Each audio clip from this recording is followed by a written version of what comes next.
I woke up feeling like I'd been hit by a truck. Every muscle in my body ached, and my head was pounding as if the whispers had followed me into my dreams. But as I sat up, I felt a sense of calm I hadn't known in days.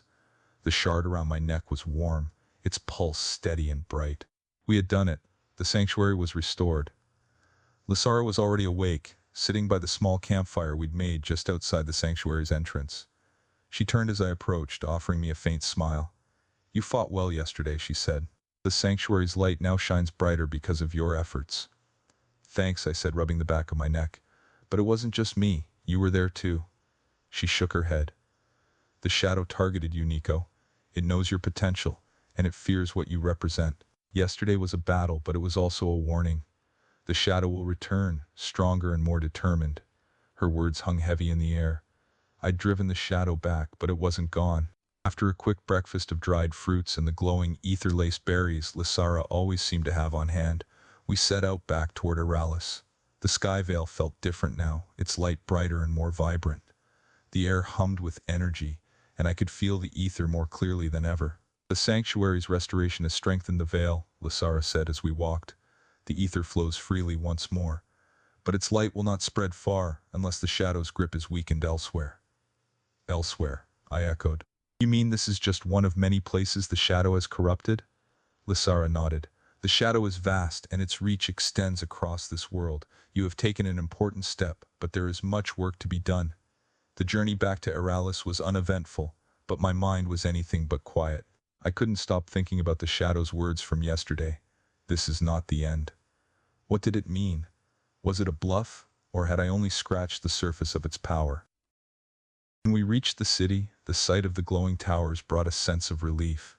The people of Aralis greeted us with quiet reverence, their gazes lingering on me as I passed. "They know what you've done," Lysara said. "Word travels quickly in the Sky Veil. You've given them hope." Hope. It was a heavy word, one I wasn't sure I was ready to carry. That afternoon, Kale summoned us to the council chamber. The same 5 figures were waiting, their expressions lighter than when I'd first met them. "You have succeeded where many would have failed," the leader said, her voice filled with warmth.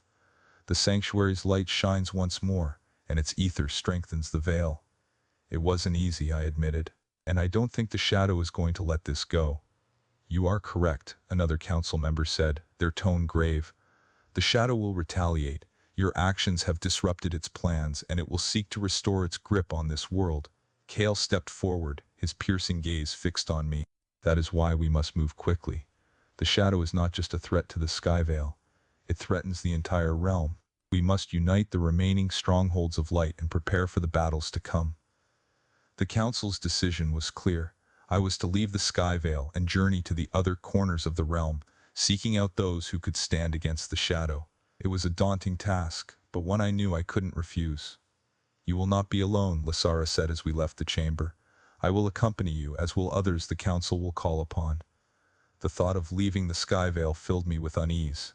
This place, with its shimmering light and vibrant ether, had become a kind of sanctuary for me. But if the shadow's reach extended beyond these lands, I couldn't stay. At night, as I sat in my room, I stared at the shard in my hand. Its light was steady, unwavering, a reminder of the power I now carried. The fight was far from over, but for the first time I felt a glimmer of confidence. Whatever lay ahead, I wasn't just fighting for survival anymore. I was fighting for something greater, something worth protecting. Tomorrow, the journey would begin anew.